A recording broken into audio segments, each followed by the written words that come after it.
कभी कभी दो जिंदगियां एक दूसरे से इतनी दूर होती हैं कि उन्हें जोड़ने के लिए रास्ते नहीं, वक्त चाहिए होता है। और कभी कभी वही वक्त उन्हें एक ही दिन, एक ही सांस में, एक ही सवाल पर लाकर खड़ा कर देता है। हम असल में कहाँ के हैं? एक जगह थी जहां सुबह अलार्म से नहीं, मुर्गे की बांग से खुलती थी। और दूसरी जगह थी जहां रात भी स्क्रीन की रोशनी में बीतती थी। पहली जगह का नाम था चंदनपुर। दूसरी जगह को लोग बस शहर कहते थे। नाम बदलते रहते हैं, आदतें नहीं। चंदनपुर में मिट्टी बोलती थी। बारिश गिरती तो कच्ची गलियां खुशबू छोड़ देती। घर छोटे थे लेकिन आंगन बड़े। लोगों के पास वक्त ज्यादा था, चीजें कम। वहीं शहर में इमारतें आसमान से बातें करती थी। शीशे की दीवारों में सब दिखता था, बस इंसान का दिल नहीं। चंदनपुर में रहने वाला एक लड़का था, मोहन। उसकी उम्र इतनी नहीं थी कि जिंदगी को समझ सके, और इतनी कम भी नहीं कि सवाल न पूछे।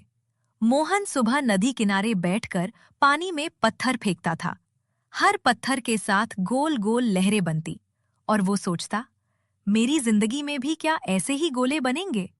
उसका घर मिट्टी का था, लेकिन उसकी माँ की आवाज में वो मजबूती थी जो किसी कंक्रीट से कम नहीं होती। मोहन के पिता खेत में काम करते थे।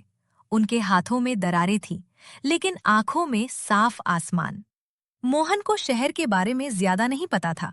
बस इतना जानता था कि वहां लोग तेज चलते हैं, तेज बोलते हैं, और शायद तेज भूल भी जाते हैं। उधर उसी वक्त, उसी सुबह, शहर के एक ऊंचे फ्लैट में एक लड़का अपनी आंखें खोलता है। आरव। आरव की नींद अलार्म से टूटती है। फोन उठाते ही नोटिफिकेशन की लाइन लग जाती है। मैसेज, मेल, रिमाइंडर, सब कुछ है। बस कोई आवाज नहीं जो कहे, उठ गया बेटा। आरव की खिड़की से नीचे सड़क दिखती है। लोग चल रहे हैं, गाड़ियां दौड़ रही हैं। सबको कहीं पहुंचना है, किसी को रुकना नहीं। उसका घर बड़ा है, कमरे ज्यादा है, लेकिन हर कमरे में सन्नाटा बराबर बटा है। आरव के माता पिता काम में व्यस्त रहते हैं। प्यार है, लेकिन कैलेंडर में फिट किया हुआ। आरव को गांव के बारे में ज्यादा नहीं पता। बस इतना जानता है कि वहां नेटवर्क कम आता है और लोग शायद पिछड़े हुए होते हैं। उसे नहीं पता कि वहां रिश्ते कभी ऑफलाइन नहीं होते। चंदनपुर में मोहन स्कूल जाता है पैदल। रास्ते में वही लोग मिलते हैं, वही चेहरे, वही सवाल। आज पढ़ाई है? घर में सब ठीक? ये सवाल छोटे होते हैं लेकिन दिल तक पहुंचते हैं। मोहन स्कूल के बाद कभी खेत में मदद करता है, कभी नदी के पास बैठ जाता है। उसे लगता है दुनिया यही खत्म हो जाती है। शहर में आरव कार से स्कूल जाता है। शीशे बंद रहते हैं, बाहर की आवाजें अंदर नहीं आती। स्कूल बड़ा है, बिल्डिंग चमकदार, लेकिन दोस्त कम और कंपटीशन ज्यादा है। आरव के पास सब कुछ है, किताबें, गैजेट्स, फैसिलिटी।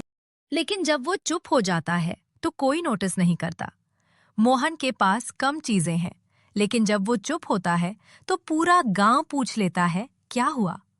शाम चंदनपुर में धीरे उतरती है। सूरज खेतों के पीछे छुपता है और लोग दिन की थकान चाय के साथ बांट लेते हैं।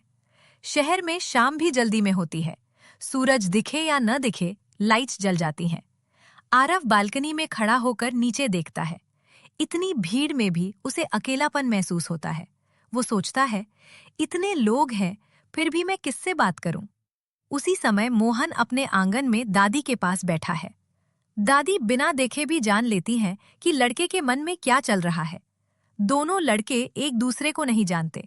दोनों की दुनिया अलग है, लेकिन सवाल एक सा है। मोहन सोचता है, शहर में जिंदगी आसान होगी क्या? आरव सोचता है, गांव में लोग इतने सुकून से कैसे रहते हैं? दोनों के सवाल एक ही सड़क के दो किनारे हैं, और कहीं ना कहीं आगे आने वाला वक्त इन दोनों को एक ही मोड़ पर लाने वाला है, जहां मिट्टी और शीशा आमने सामने होंगे, और कहानी सिर्फ तुलना की नहीं, समझ की बन जाएगी। बच्चों, अगर वीडियो अच्छा लगा होगा तो चैनल को सब्सक्राइब करके बेल आइकन को जरूर दबा देना।